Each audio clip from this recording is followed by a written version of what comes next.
Hey everybody, welcome back to Word Balloon, the comic book conversation show. John Suntress here, really excited about today's episode, talking to Evan, Doc Shaner. Now, you know Evan's work. I mean, he's amazing. I'm going to be calling him Doc throughout the podcast. Great stuff, beautiful, clean lines in his art, very much a throwback look to the Golden Age and the Silver Age. In fact, DC is well aware of that, and that's why they had him do so many covers of Silver Age collections of runs from the Teen Titans to Batman and Superman and the Doom Patrol and so many other great characters as well. He also made his mark with Shazam, and I remember when I first became aware of Doc Shaner, it was on Comic Twart, and it was a group of artists, comic book artists, that every week on Twitter would challenge themselves to do a certain subject. And I mean, not just obvious superheroes, but things like Johnny Quest or Star Trek or whatever. And everybody really kind of came to play. And this is back when it was, like I said, my friends, Tom Fowler and Chris Somney and people like Steve Bryant, among the other great, Gabe Hardman, also part of Comic Twart. And Doc was one of the young guys, and I think really kind of made his mark with that work. And the pro jobs came quickly, and we all became aware of his wonderful stuff. Now, he and Mitch Gerrits are working together with Tom King on Strange Adventures, a new Adam Strange maxi series that starts next month. And Tom was kind enough to give me issue 1. I've already gotten a look at what Doc is bringing to the project. It's great. It's not as Silver Age evocative as you would think. It's beautiful, though, and it really complements what Mitch is doing as well. We talk about that and a whole lot more with Evan Doc Shaner on today's Word Balloon. All brought to you by the League of Word Balloon listeners. Thank you greatly, League, for your support via Patreon. It's a new month, and I've got new subscribers, and I thank you greatly, all of you, for subscribing to Word Balloon, helping keep the lights on, and supporting me as I travel on this journey through the comic book and pop culture world. Word Balloon is free. It'll always be free. But if you want to help the cause and like what I'm doing here, a subscription via Patreon is greatly appreciated. Patreon.com/wordballoon or click on the Patreon ad at wordballoon.com. Thank you greatly for your support, League of Word Balloon listeners. Word Balloon is also brought to you by Aftershock Comics. This month, really great titles debuting from Aftershock, like John Layman's The Man Who Effed Up Time and Zach Thompson's Undone by Blood, God Killers by Mark Sable. They'll be going along with other great books through the Aftershock years from people like Paul Jenkins and Tim Seeley, Cullen Bunn, Marguerite Bennett, Garth Ennis, Donny Cates, so many more, Matthew Klickstein. Go to their website. You'll find full story descriptions, preview pages, and the diamond codes on how to get these books through your local shop at AftershockComics.com. All right, let's get into it now. A great conversation with a guy that I've admired for a really long time, and I'm finally glad to get him on the air. Evan Shaner. He's been doing great work with a lot of my buddies, from Tom King to Brian Bendis, and, of course, Jeff Parker. Great runs on Flash Gordon and a lot of the King feature superheroes. Fun stuff. So it's a really long time coming to talk to Evan Doc Shaner on today's Word Balloon. Doc Shaner, that's how everyone knows him. Welcome to Word Balloon. This is, as I was just telling you off the air, long time coming, man. Long time fan. The feeling's mutual, John. I'm really excited to be on. That's very kind, man. Congratulations. Let's talk about the thing that you could probably talk the least about, and that's the Strange Adventures project. You, Mitch Gerrits, and Tom King. Tom was kind enough to show me the first issue. And first of all, it's great. I appreciated the idea of, having the idealized story and then kind of the nitty-gritty happening at the same time in the storytelling, and thought, oh, this is really cool. And certainly you and Mitch doing it, I'm like, this is going to be great. I'm surprised that the styles blend as much as they seem to, especially when I heard that you and Mitch are doing everything in your parts. You're not just, doing the penciling and even inking, but you're doing the colors and all the finishes too.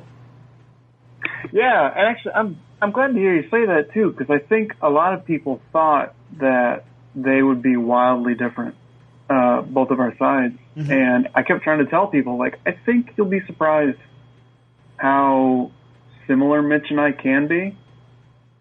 And the ways that we've approached this book on its own, I think are very similar. So I like hearing that. Yeah.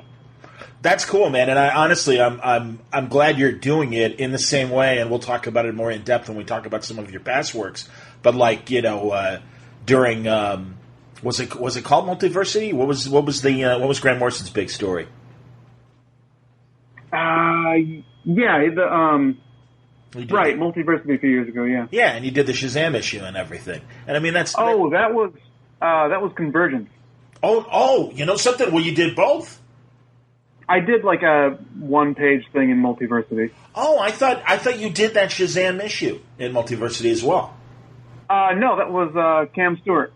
Oh, interesting. Well, and again, that leads to another question. But yeah, and of course, yes, your Marvel Family Convergence was fantastic too. Thank you. Absolutely, man, and truly love all the covers that you do for the Silver Age collections and everything. You're one of those perfect go-to guys. So were you like? Have you been like just chomping at the bit to do any sort of like Silver Age stuff? You capture the era so well, but also much like Darwin Cook, and Cam Stewart and a lot of other greats that I can think of. You put your own spin on it while still evoking the memories of like those Silver Age kind of images. Oh, thanks. I think the way Jeff Parker always put it was, I think I've punched my retro card. Which is to say, like, I do love a lot of that stuff, and I had a great time doing it, and in no way would I say that I'll never do it again. But I've been lucky enough the last few years with DC to kind of get enough of that, where I'm enjoying right now kind of either subverting it or just doing something completely different. Sure. No, I can appreciate that. And was that the feeling getting Strange Adventures, that while it is Adam Strange, it's, again, there's the legend. It's that great scene in, you see, I'm an old movie buff, The Man Who Shot Liberty Valance. It's like, there's the truth and there's the legend, and when the legend becomes so big, you print the legend, and it's, that's kind of what you guys are dealing with in this story.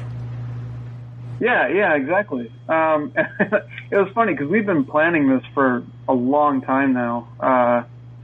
And I remember Mitch, we were talking, and one day he said something about how Tom had seen me talking about how I wasn't really interested in doing anything 100% retro or, super Silver Agey, and that Tom was getting nervous. Because that was what he had been planning for my side of the story. I think we've settled on a nice way to kind of spin it into something that I'm enjoying and getting a lot out of, but won't. I know that going into it, there's going to be a lot of readers who want some of that original Adam Strange flavor, and I don't want to just turn my nose up at it. So I'm trying to get a little of that in there. I understand, man. Well, and that's okay. So you'll forgive me if I am going to ask you just a few questions regarding like where Adam Strange started and. People like Murphy Anderson and Carmine Infantino. Like, did that stuff fascinate you? I mean, it seems to. Again, you and I can appreciate being sick of it, but I've enjoyed that portion of your work. It's really been fun to see. But what did you like about Adam Strange or Strange Adventures? And really, well, his comic was, as Tom and I talked about, was really more mystery and space, of course. Yeah. Yep. It's funny. When Mitch brought the idea to me, I'll admit I wasn't a huge Adam Strange fan. Okay. Obviously I knew the character and was somewhat familiar with his whole deal, but I didn't know a ton about him. And I asked the editor I was doing the collected edition covers for at the time. I said, "Hey, do you have that giant brick of a book Adam Strange omnibus around?" And he sent me one, and I spent a couple of weeks looking through that, and I think more so than the original Adam Strange stuff itself, what was interesting to me about the character was kind of the same thing that I got excited about with Flash Gordon. the space hero, the Flash Gordon, John Carter, Mars kind of style. Less so Adam Strange specifically. Okay. So the chance to jump back into that kind of character, that kind of setting, was what was particularly exciting for me. I understand. And obviously Adam Strange is, a Flash Gordon kind of, obviously, like DC's spin on a Flash Gordon sort of character and everything. And I'll confess, it was the jetpack that got me. And the fin on the head was fine, but it really was. As I just told Tom in my word balloon conversation with him, that's going up right before our conversation. I'm like, I was convinced because I was a little kid and would see jetpacks in operation on real people at the Super Bowl or in the Bond movie Thunderball and stuff like that. So I really thought when I was in my 50s we'd all be having jetpacks because they existed. And it's like, all right, well, this is like the airplane in the early days. So, fine, I'll be flying home on my jetpack when I'm in my 50s. Well, but, and I'm here to tell you at 55, obviously it didn't happen, but that's okay. We got the supercomputer in my pocket. That's pretty cool. But, right, yeah. the mobile mother box, yeah. Exactly, yes, indeed. So, but yeah, I was kind of counting on a jetpack. I won't deny that. But, there's no question in that. That's just an observation. But, so, I mean, yeah, I guess then, does the story allow you to, so is it the aesthetic of the space hero, like a John Carter and a Flash Gordon and an Adam Strange? Is it just that basic kind of lone space hero versus monsters kind of thing that's fun for you? Yeah, it's funny because around the time that Mitch brought the idea to me, I had been thinking I was missing some of the stuff that we got to play around with in Flash Gordon. Mm-hmm. Who wrote Flash Gordon with you when you guys were doing it? It was Jeff Parker. Oh, okay. Well, of course it was. There you go. Yeah. And we didn't stick around the book for as long as I think we would have liked to. I think somewhere there's an alternate world where Jeff and I got to do that book for a lot longer. But the stuff I enjoyed about doing that book was exploring the different parts of Mongo and coming up with new spins on these different characters that had already been established in Flash Gordon's whole canon. And the opportunity to do that kind of thing with Adam Strange and Ran and exploring new people on Ran was the really exciting part for me, to design some new stuff and just kind of flesh out that world.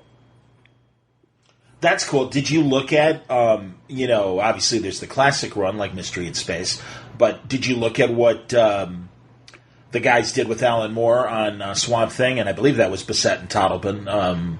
Or maybe it was Veitch. Maybe it was Rick Veitch that did that great Adam Strange arc in particular.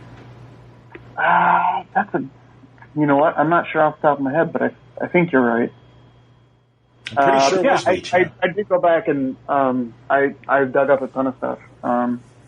Everything from the Swamp Thing stuff and I think it was Andy Diggle and Pascal Ferry. Yes. The Planet Heist run. Sure. What else? I've got a ton sitting here on the shelf, but we've got our go-to pile of all right, what was this thing on the planet, and our go-to list. That's cool, man. That's and again, I loved the first issue. I thought it was great, and I like the direction that it's starting off in, and like you said, I think the whole series, the whole point of the series is to subvert the classic stories and get into a reality of what might have happened. I mean, there's an incident. It's interesting.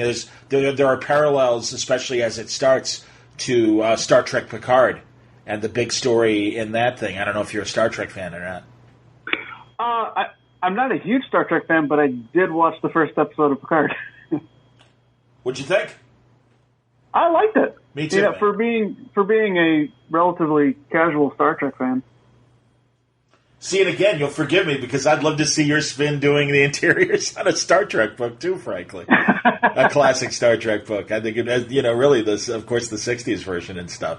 So that's funny. Do you ever, it's funny, and you mentioned because I mistook your Shazam work, and I've seen a million great sketches that you've done of Captain Marvel over the years. In particular, Shazam, as he's called now. But you mentioned Cameron Stewart. Have you had a chance to ever talk to illustrators like yourself that have that kind of classic look?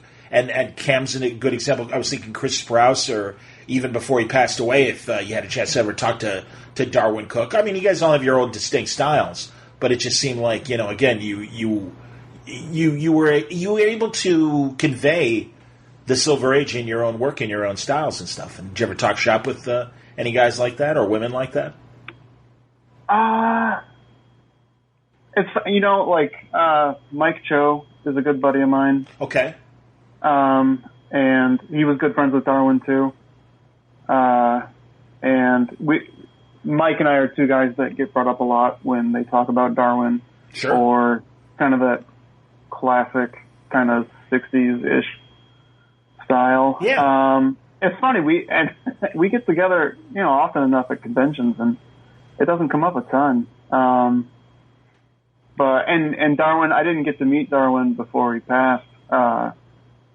We had just started doing the Hanna-Barbera stuff, just before he passed, and I had meant to get to New York and say hey to him at New York Comic Con, and it just didn't happen. But then he passed away the next spring. Yeah.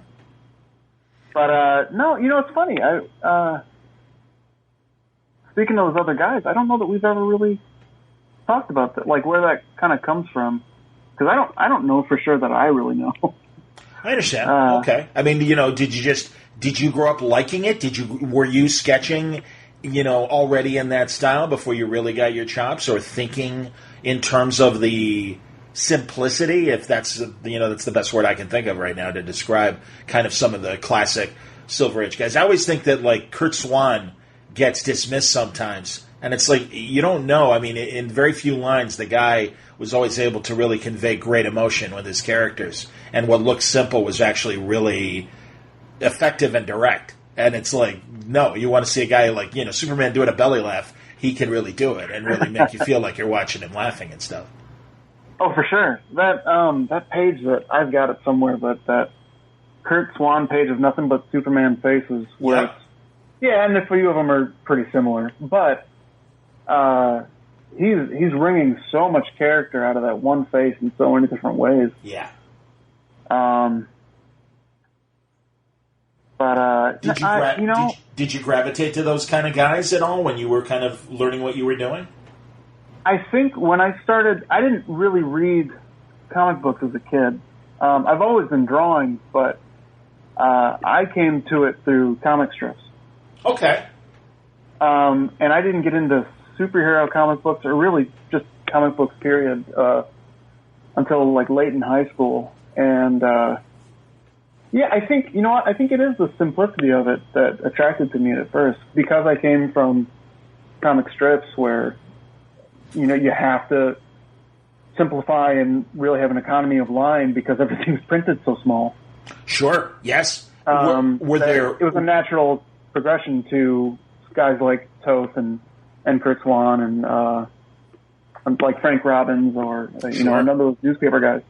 I love all those guys. And I'm interested in terms of the comic strips. Were they, was it Gil Thorpe? Was it the romance comics? Was it, I'm trying to think of the non-cartoony Bigfoot stuff. Or was it the Bigfoot stuff that kind of informed your style, too? I grew up on Peanuts. Sure. Especially, my dad had kept every paperback, those like Dell paperback collections that they would put out. He kept all of those from when he was a kid and just gave them to me when I was little. So I grew up on those like mid-50s to like 1972 era Peanuts. Sure. which for me is like the golden age of those. Oh my God, yes, absolutely, man! Great stories and yeah, really, really terrific strips. And I remember those paperbacks vividly. Absolutely, man. Mm-hmm. That's awesome. Yeah, it was that kind of stuff that I first gravitated to and tried to learn from. Like our newspaper didn't have a ton of the romance stuff or we had Prince Valiant because everybody has Prince Valiant. Okay. But I don't know that I even paid it that much attention as a kid. Yeah, I wasn't sure, like Dick Tracy or I mean, Sure. I don't know about you, but like Chris Somney and I always talk about we love these IDW collections of a lot of the dramatic strips and stuff, and so I mean, I'm all about Rip Kirby and you mentioned Frank Robbins. I love Johnny Hazard coming from Hermes Press. I know that Hermes Press has been doing those strips and everything. And, I love all that stuff. A Big Ben Bolt, I'm a big boxing fan. Oh, yeah. So John, John Cullen Murphy's Big Ben Bolt, I'm a big fan of that collection as well. Mm-hmm. Great stuff. So. I've got a bunch of the Terry and the Pirates collection and the Food Canyon and Al Williamson's stuff on Agent X7. Oh, that's great. Sure. Absolutely, Corrigan. That's one of my favorite work of his. Yeah. Oh, yeah, absolutely, man. No, that's the thing. And also, I'm a big, I don't know, have you read the British comic strips of James Bond? I haven't read them, but I know what you're talking about, because some folks have sent them just a few here and there. I haven't actually, read a collection or anything of them, but, yeah, that's something I've been meaning for years to get more into. And I wondered if that would be something you'd ever want to draw in the future. Dynamite obviously has the license to do new James Bond stuff, and I think they're doing a great job with James Bond stuff, actually. Yeah, and I know Parker's working on some of that stuff. That's right. I'm always chomping at the bit to work with Jeff again. So that's cool, man. And you guys are an amazing team. How did you guys find each other? What was the first thing you guys worked on together? Flash Gordon, I think, was the first thing. And was that proper Flash Gordon, or was it that crossover, that King's Ransom, or whatever the hell it was called? That was, I don't remember exactly how all that came together, but it was this weird thing where the editor, Nate Cosby, and I had known each other from doing a few things here and there at, I think, Dark Horse. And he had come into Dynamite to kind of shepherd the whole King Features line. And I think, the day after, it came to me and said, hey, we're going to start setting up these King Features stuff. Would you want to do Flash Gordon? I was like, yeah, sure. I wasn't doing anything at the time, so. Okay. And then he said, do you want to do it with Jeff Parker? And I'd known Jeff for a long time. I'd met, online met Jeff when I was still in college. Okay. In 2004 or 5, I think. Wow. Okay. And I don't even remember how we got talking, but I was a huge fan of Jeff's stuff at Marvel at the time, and his Agents of Atlas stuff was my favorite book at the time. I love that book. And, absolutely. Anyway, Nate offered me the chance to do Flash Gordon with Jeff, and I jumped at it because that just sounded really exciting. And then, I think they decided retroactively to start it off with a crossover between Flash and Mandrake and the Phantom. Very cool. Yeah, I remember that story really well. That was really great stuff. And am I right? Were you part of that group that was on Twitter of artists that you guys would challenge each other and do one character a week, and it was every Tuesday or whatever? What was that called? I forget the name of that group. The Comic Twerp.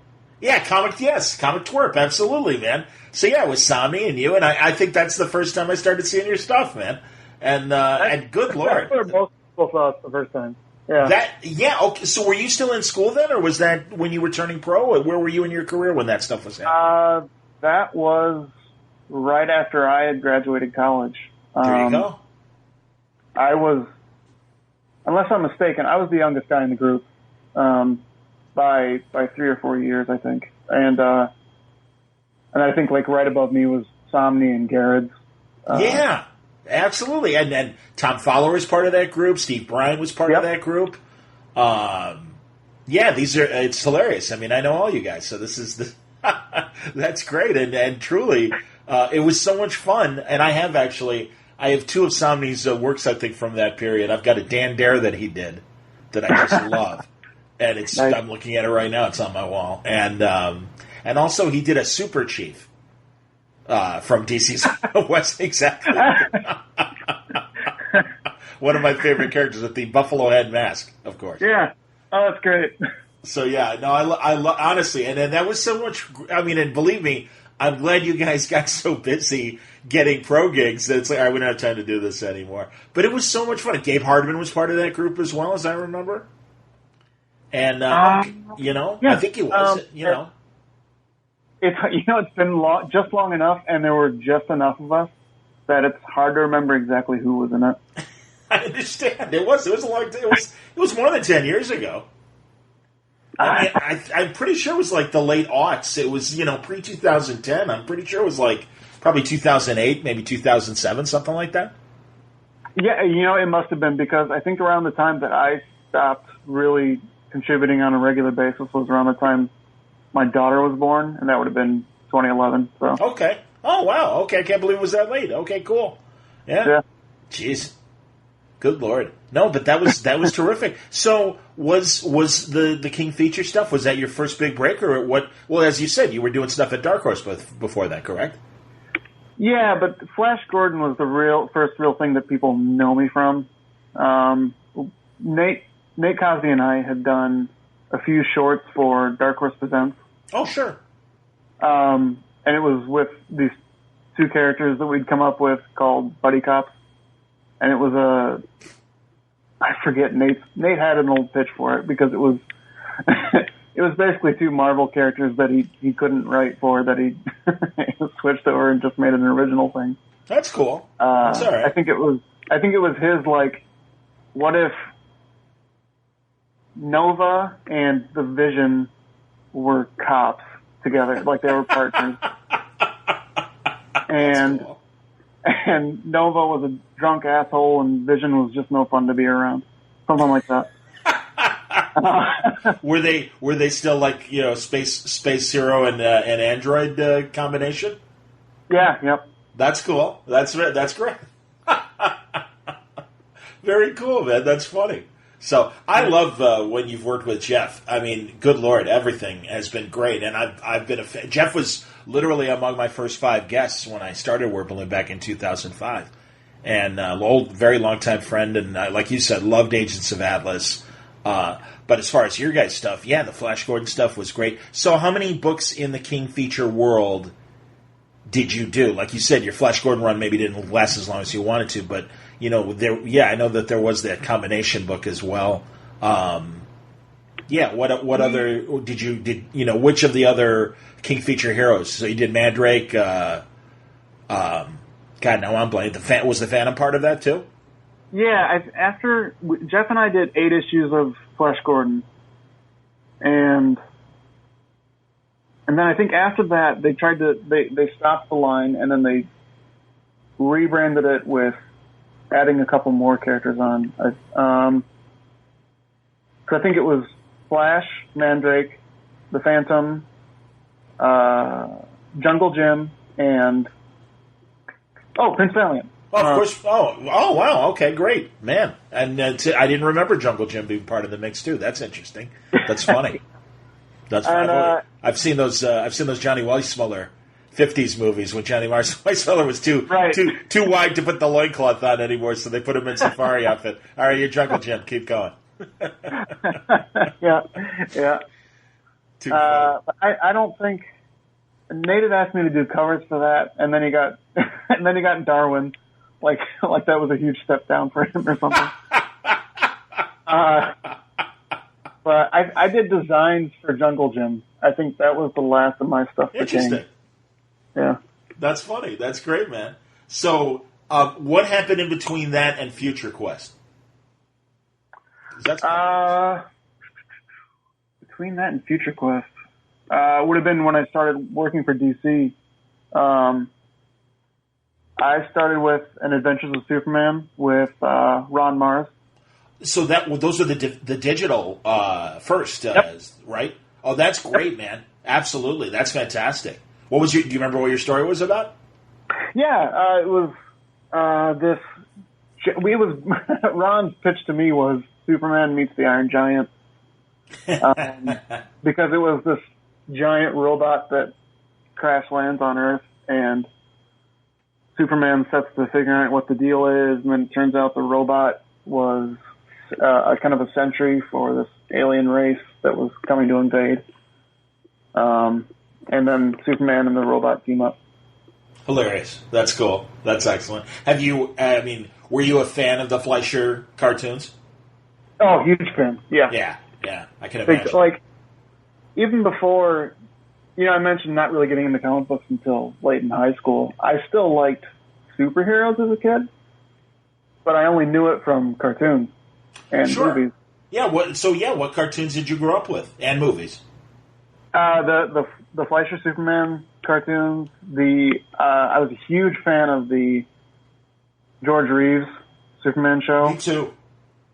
Because we'd catch that in reruns, and I couldn't get enough of that show. I hear you, man. The Batman the Animated Series was huge for me. And I think the Spider-Man cartoon at the time. The Fox one. Yeah, yep. Sure. No, that was a good cartoon. Absolutely, man. Did you ever go back to the old Bashki stuff too from the 60s? I saw some of it later on. Okay. I don't know that I was even aware of it at the time. And then somebody got me that complete DVD set. Sure. And we sat down and watched a bunch of them, and they're great. That's funny. No, I understand. I mean, that's the thing. Being older and stuff, I'm not sure what was still playing. Because a lot of stuff did last a good few decades after, I caught all that stuff in the 70s, and they were still kind of playing that in the 80s and stuff. So I didn't know how late into the 90s that stuff maybe crept in as far as, independent stations still showing them on weekdays after school or whatever, Right, yeah. Well, and it's funny because, not to jump ahead, but with Future Quest, it was a similar thing where I knew those Johnny Quest cartoons and the Space Ghost cartoons because they were playing them on Cartoon Network when I was a kid. Yep. And I had no idea that they were from 30 years or so earlier. Sure. Those designs, man, I as you got to know Toth, have you really, dug deep? And, again, IDW, those incredible collections of process art of Toths and everything, not just, comic book stuff, but obviously all the animation stuff, too. Just blows my mind. Yeah, those are amazing. Yeah. Oh, good Lord. So I was a big Space Angel guy back in the day. I'll admit to that as well. Well, and then it was the designs. It all had to do with the designs. Of course, the animation sucked, and it was very rudimentary. But it was. How could you not love this stuff? It was so beautifully drawn. Oh, totally. Yeah, those designs are so strong that they carried the animation. Yeah, good. And the filmed mouths over the animation and stuff. That great Clutch Cargo kind of Conan O'Brien superimposed mouths over faces. Static faces and stuff. I love that shit. That was amazing. Right. So other than Adventures of Superman, other DC work that you did prior to Future Quest? I'm making you do the homework for me. I apologize. No. I have trouble sometimes remembering what order they came in. That's all right. We can go random. I did the Green Lantern one-shot with Tom. Cool. That tied into Dark Side War, I think. Very cool. And then Shazam must have been in there somewhere. Right. Yeah, Convergence, of course. Yeah. That's right. Of course that was before everything got shifted and everything. And again, along that, all the interesting Hanna-Barbera stuff that came out. And it's so funny because immediately when they announced Future Quest and I saw your designs, I'm like, okay, this is the one for me. And I will confess that I was hesitant to get into a lot of the new stuff that really, from an artistic standpoint, really put a spin on a lot of that other Hanna-Barbera stuff. And I came to it later, but I really appreciated it. And, first of all, it was Howard Chaykin's take on, was it Rough and Ready? Oh, yeah. I forgot about God. that. Yep. Oh, that was amazing. And I mean, his Max, and I forget Max's last name, his artist that he had for that, had that black, sad kind of animation look of it and everything. But also the story just killed me. And it was it was so great. And it's, Martin and Lewis, dealing with the social media world of today. If they were to, still be alive and decide to make a comeback and everything. That's what it felt like to me. And, that was a lot of fun. But you guys with Future Quest, it was a great idea. And I can't believe that, Hanna-Barbera never had the idea of crossing everybody over. You got a little bit of it, I think, by the 70s or 80s with some of the Space Ghost shows here and there. But, and it's so funny because, of course, there was Laugh Olympics where they crossed everybody over to do, and I was a big fan of Laugh Olympics. I thought that was great. But yeah, that they never did it with the adventure shows blows my mind. Yeah, go figure. I don't know why. No. So did you just again, you were familiar with these characters through, like you said, Cartoon Network and Boomerang when they were showing that stuff early on. How much and there were comic books. I mean, I think Gold Key or whoever might have, and even maybe Charlton had the licenses, as I remember, in the 70s. Yeah, so I've got a bunch of those Comico issues. Oh, sure. That's a good point, man. Yeah, good Lord. And that was a great revival of Johnny Quest that Comico did. Absolutely. My God, we were all just so thrilled to finally get a cool-looking Johnny Quest book. So that was pretty neat. So was Future Quest fun, or was it really, thank God it's over. All right, that, like you said, all right, enough, no more. No, and that's when I say my retro card has been punched. It's not that it made me sick of it. It was just, I think I've said everything about this period that I can for the time being. All right. And every bit of fascination I have with 50s, 60s design went into that book. It's more so that everything I could have said about Silver Agey or that New Age kind of aesthetic, I made sure to put in that book. And I just don't know that I have much else to say about it for the time being. Was there, when you get into these designs and stuff, is it everything? Is it the faces, or is it the costumes and the design of the uniforms and the clothes that they wore and stuff that were kind of standard for those, TV shows or books? Oh, it's everything for me. I have no problem admitting, the design part is my favorite part of any book. I love drawing the book too, but I really, being able to kind of break them down and see what is at the core of the character, what do we need, what can we add, what can we take away, that's the most fun part of the book for me. And getting to work with that giant cast that we decided to go with for Future Quest was a blast. It was overwhelming, but it was a blast. That's cool. And I was going to ask, so multi-character books like that, you're up to the challenge. You that excites you. It doesn't be like, oh fuck, I got to draw these 12 people, nonstop. I definitely was. I've been enjoying doing smaller scale books. Sure. but doing that, the finale of Future Quest was really fun in that kind of vein of there's a billion characters in every panel and they're all coming together and teaming up and stuff. That was really a blast. Well, and again, I'm such a fan of all those cartoons. It was really exciting to see them all working together. And again, all the different worlds that they come from the Herculoids to, Johnny Quest to Space Ghost. I mean, they're all these, different locales, outer space and weird prehistoric savage land kind of times, and just the straight up, foreign intrigue of Johnny Quest and all. I love all that stuff. And again, I'm telling you, man, it was an event back then to wake up on Saturday morning and see that shit. I mean, it was wow. And I was the perfect age. I literally was I was born in 64, late December of 64. So 1970, I'm 5 years old, totally digging this shit, going, oh my God, I can't believe all this stuff is happening. So yeah, it was, I can't deny, I think that's why I'm such a fan of that stuff still, is because it really was, that was the exciting stuff going on in my 5-year-old mind. So, It was a lot of fun. And that's why I say it was the same for me, because I had no idea where those reruns were coming from. Sure. And that was very much, even as a kid, that kind of stuff, not retro per se, but that kind of adventure sort of serial flavor was absolutely my jam as a kid. Cool. That's great, man. And hey, I think you did a great job with Bendis on your chapter of Man of Steel as well. Oh, thank you. Oh, definitely, man. Well, and again, like you said, going back to Adventures of Superman seems like a natural fit for you. He's a favorite of mine, to be sure. And any chance to work on him is just unbelievable. So, are there any like weird C-level? Because I would say Adam Strange is certainly like kind of a C-level hero. Are there any weird ones from the old days that you're like, oh, and again, I'm thinking between comic twerps and also, just when you get a chance. I mean, what do first of all, are there any of those C-level characters that you enjoy drawing in particular? The one I always go back to is the Demon. Oh, cool.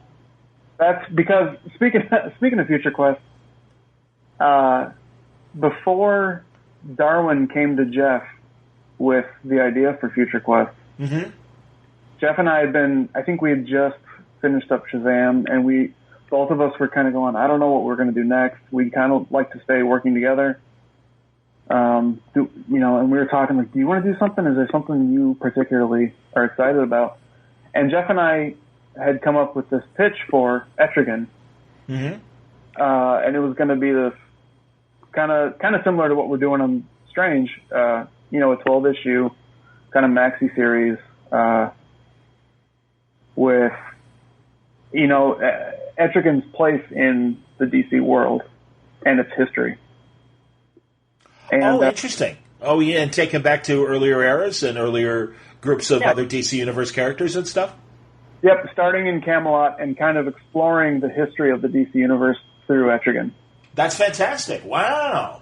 And some of the lesser-known characters in the magic kind of world that at the time felt like maybe it wasn't getting touched on as much. But I think we pitched it at one point. It just, nobody was really interested, which is fine.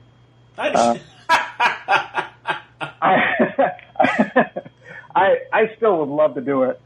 We talk about it like it's never going to happen. So, but it's something I would still love to do.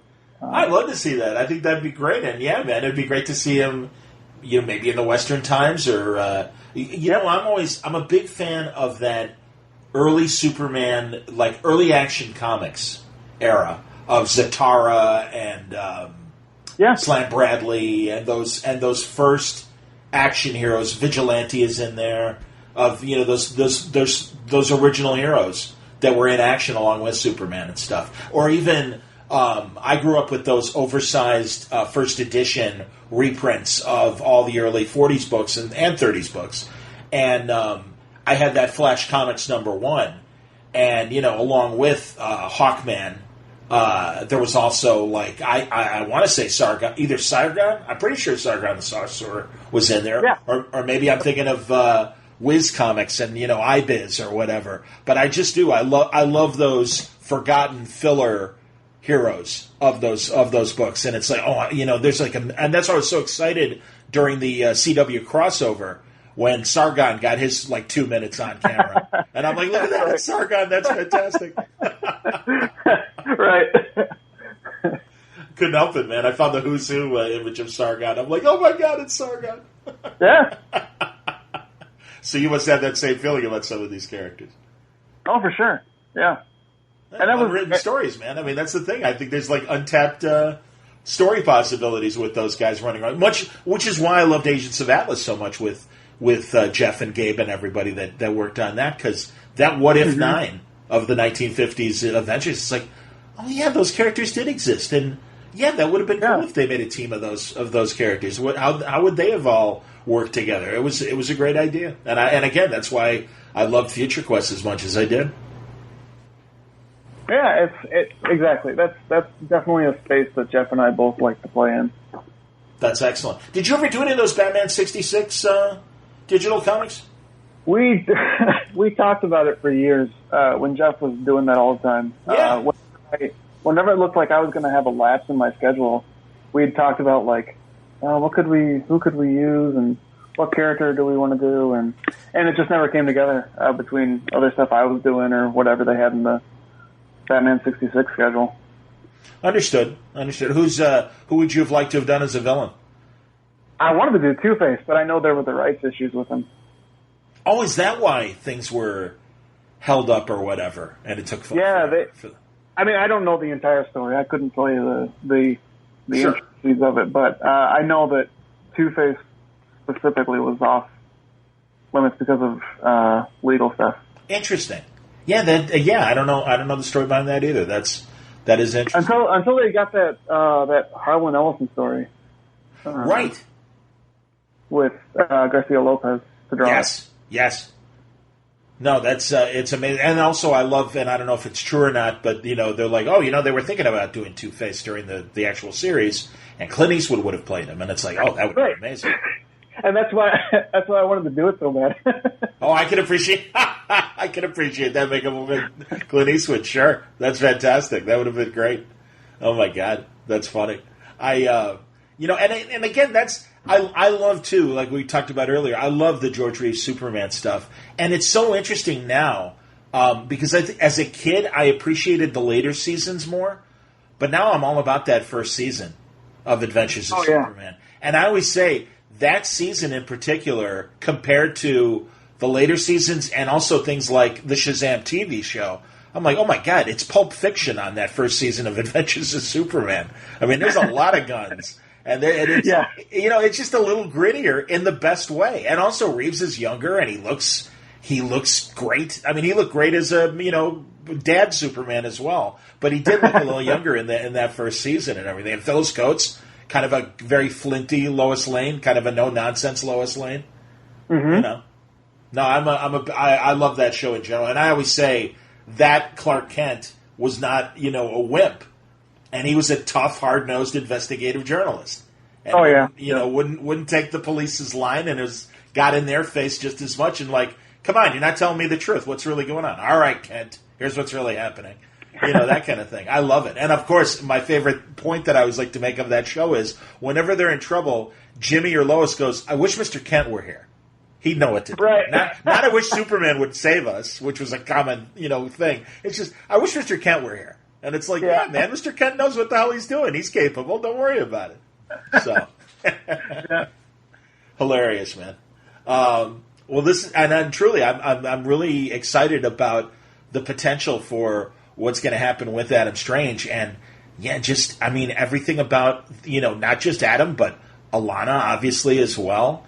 And there's certainly a mystery involving Adam's daughter. And there's a lot going on. Again, I don't want to spoil, but there's a lot going on in that first issue of unanswered questions that I look forward to, delving into in these 12 issues. Did you look at what Tom and Mitch have done, and also... And now I'm blanking on how to properly say the name of the artist who worked with Tom on Vision. But did you look at Tom's other kind of 12-issue things in terms of pacing, or do you talk about any of that when you go into a book like this? I had been reading Tom's stuff anyway, just as a friend and somebody who I'd worked with, I read Vision and with Gabriel. And, yes. Yeah, is it Gabriel Aletta or Walta? Walta, that's right. And I read Mr. Miracle and Sheriff of Babylon. Sure. But I think that was the other thing that interested me about taking on this book, was doing something that I knew would have an ending, that would have a finite ending in 12 issues. That's cool. Just because I think I'd gotten tired of doing these. At the time, I'd been doing a lot of one-shots or guest spots where it was either the middle of a story or one part of a story that I knew was never going to end. Okay. Which is just the nature of working in superhero books. These stories go on forever. Sure. And certainly monthlies, absolutely, so an ongoing series. Right. So, I've talked about this with a couple other artists and stuff. Is it Is it hard to maintain a monthly schedule with you as far as, you know, and I don't mean that in any knock or anything like that, but in terms of like being able to do, you know what I mean, being able to do the monthlies. Because really, there are a lot of great artists that, you know, their style is just a little slower. Mark Laming is like that, and Mark's a beautiful illustrator, and you know he'll do specials and he'll do annuals and things like that. For sure, yeah, and I'll say it has been a struggle in the past because I think, like I mentioned, just as I was getting out of the comics work on a regular basis, we had our first child, and then right in the middle of Future Quest, we had our son. Right. Yes. And I couldn't keep up with having the newborn and trying to get this book in regularly. I couldn't keep up, which is why Ron Randall came in and did a lot of the fill-in stuff in the middle. Okay, sure, absolutely. And hey, man, you truly, I don't mean this to sound like a knock at all, because I'm of the belief, hey, man, like we want it good, and really, like if they can make it work where, you know, you can bank a bunch of issues before they start putting them out. I'm for that kind of schedule to let you do the work that you're capable of doing, and being able to do it, you know, at a pace that you're comfortable with, and you're comfortable with your work, you know, putting it out and stuff. So, you know, I mean, that's the thing. I mean, this stuff, like Future Quest is going to, you know, it's always going to be there on the shelves. And yeah, it had to adhere to that monthly schedule back then. But, you know, I mean, that's like, you want this stuff to last. And I think you're putting your best effort into it and stuff. And I mean, I know the readers appreciate it. So, yeah, let's make it good. Right. Yeah. And I definitely didn't take it as a knock. It's okay. Something I've always struggled with. And I think, again, that was something that was appealing to me with Strange Adventures was it gave us the opportunity to be kind of outside the regular DC stuff, so we weren't held to a specific schedule necessarily. And we were allowed to come in and get 4 or 5 issues in before the first issue drops. That's great. And not to mention the chance to color myself has opened so many doors for me. Because I had given up on coloring myself a long time ago because I thought it wouldn't work, like schedule-wise. I thought that would just be too much for my schedule. Sure. And I remember at the time, Mitch told me that I was wrong. And as much as I hate to admit it, he was right. Because working on Strange Adventures now, everything's coming out so much more effortlessly because I know what I'm gearing toward with the color, that I'm drawing less. Interesting, sure. Okay, wow, that's really interesting to learn. Very cool. So it's been a really interesting process, and I feel more. Once Strange Adventures is over, I feel more confident about the idea of handling something more long term. That's great. That's excellent to hear. And when you guys are mapping out the book, how often are you guys talking? Or, you know, communicating with each other, you know, with each issue? Because, again, you see the contrast, but like I said, it's more complementary than contrast. And, again, it's different. They're 2 dual tracks that are telling the legend and the real story and stuff at the same time.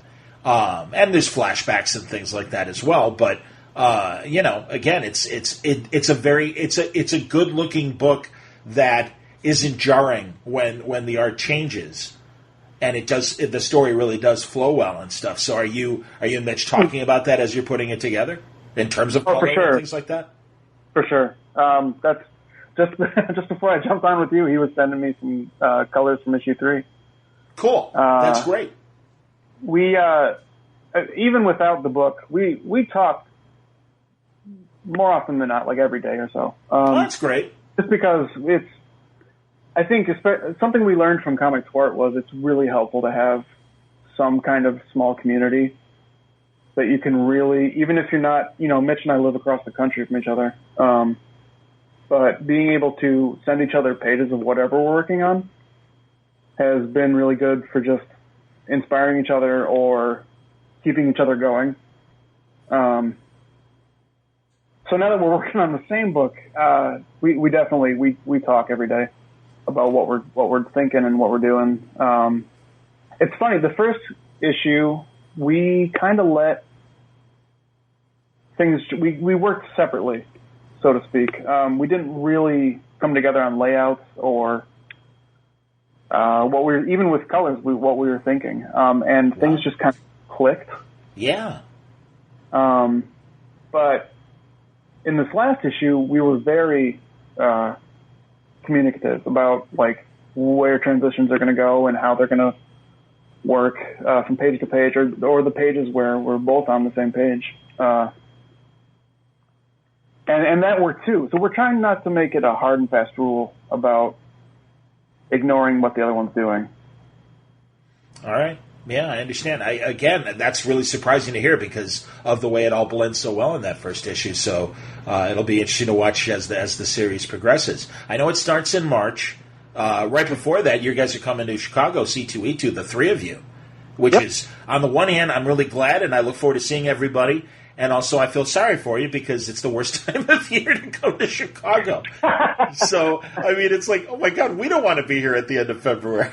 Let alone out-of-towners coming in. So we'll be happy to see you. I mean, we'll be like you come to the Alaskan outpost. It's like, oh, thank God, new people. Jesus, sit down. I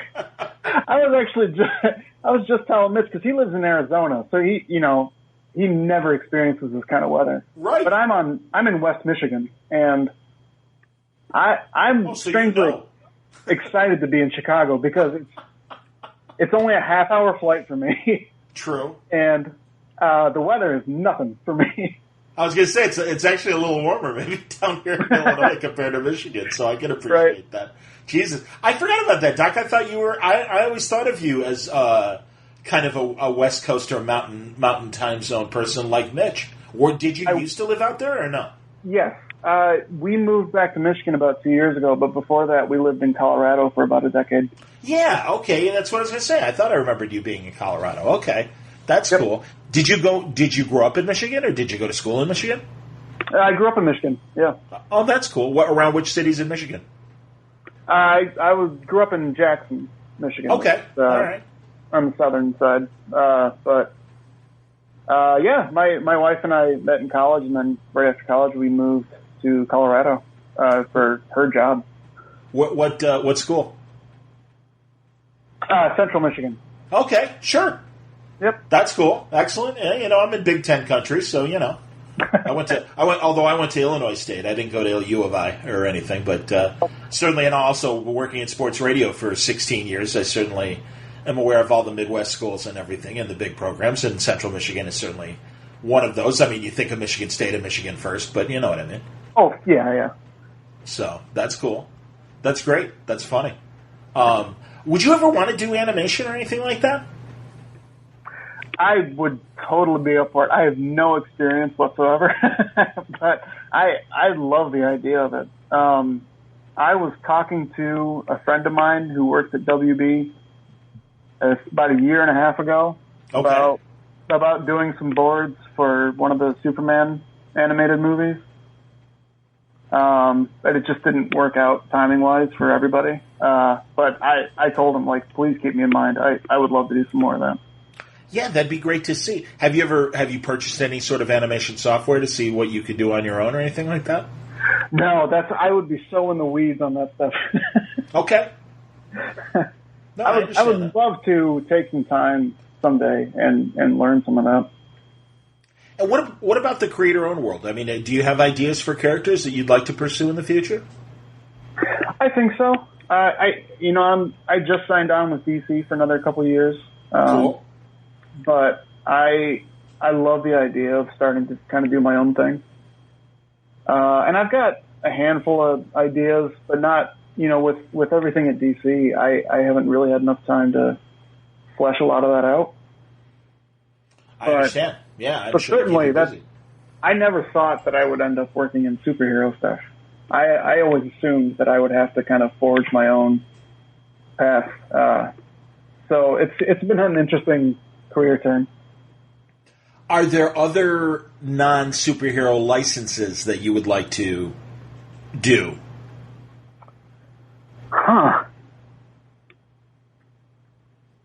And like I said, James Bond obviously came to mind, or some of the other adventure books and everything. But yeah, I didn't know James Bond would be fun.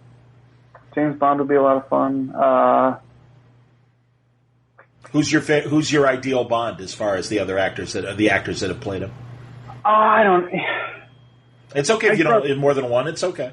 Well, yeah, I really like Craig. Sure, me too. Casino Royale is still such a good movie. Pretty perfect movie. Probably the most perfect Bond movie, honestly. Yeah, for me at least. Yeah, I wouldn't know, honestly. And hey, man, I'm an old school Bond fan, and it really, as we get closer to No Time to Die and everything, I'm sure I'll have more Bond conversations with various people. And I mean, I love Connery to death, and I'm a Father Flanagan when it comes to James Bond. There's no such thing as a bad James Bond.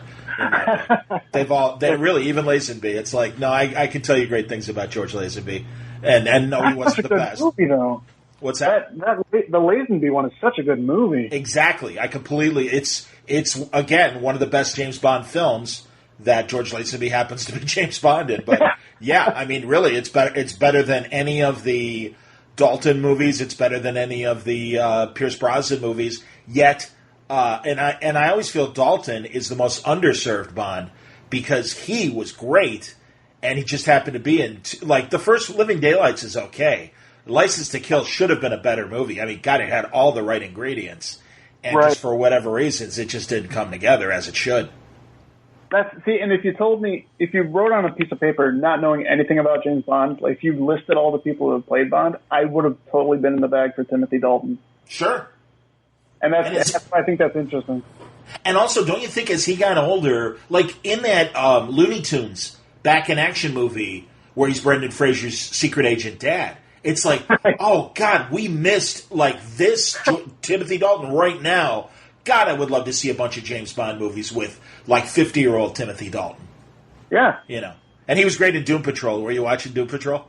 Yes, yeah, and that's exactly. Because everything else, him and the Rocketeer, and... Yes. And Hot Fuzz. And yes. I'm sure... and Flash Gordon. He's the perfect as Prince Baron, absolutely, man. Yeah. No, he's great. He's terrific. I agree. It's he's this incredible actor that was just like, yeah, he's in a couple James Bond movies, but yeah, everything else, like, oh my God, we blew it. Right. That's awesome, man. That's too funny. And it's interesting, and I love the James Bond comic strips because they kind of look like, and they predate Connery. They started in like 58, and Connery wasn't Bond until 62. But I really do like the look of the original comic strip designs for Bond, and it's all there's a little Superman in there somewhere, a bit in the face and everything, a little thinner, somewhere between Superman and a different nose, but Sherlock Holmes and Superman. I mean, a little more weathered face than Superman, but yeah, kind of in that mold, and so. To me, that's how that to me is the right way to draw him as far as a comic book or comic strip. And as much as I love Craig in the role, and I think he's an amazing Bond, and I'm sorry to see him go, I don't know if I would see that physical type in the comic strip or comic book. Yeah. Sure, I can see it. I always think Craig sometimes to me looks like if Darwin had drawn a James Bond. And I know that there's drawings you can find online of Darwin drawing the Connery Bond, certainly, but Craig's got this Darwin Cookish kind of along the lines of his Parker books. Sure. Love those. Good Lord, I love those. Kind of like a face made of concrete, kind of. Yes. Yeah, I know what you mean. Yeah. God. Well, it's funny. I'm glad that you're, talking to the Warner Brothers animation people and saying, hey, get me in there. Because I would love to see, much like we saw with Darwin a bit in New Frontier and certainly the opening for Batman Beyond and stuff like that. Yeah, I'd love to see your designs on a DC animated project. I hope that happens. Yeah.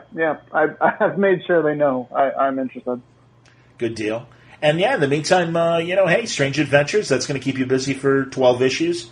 And I think it's a great idea to have your art alongside Mitch's art. And like I said, the first issue blew my mind. I thought it was terrific and exactly what I was hoping for, given what we learned in the previews and the articles that you guys have contributed to explain what the series is going to be about.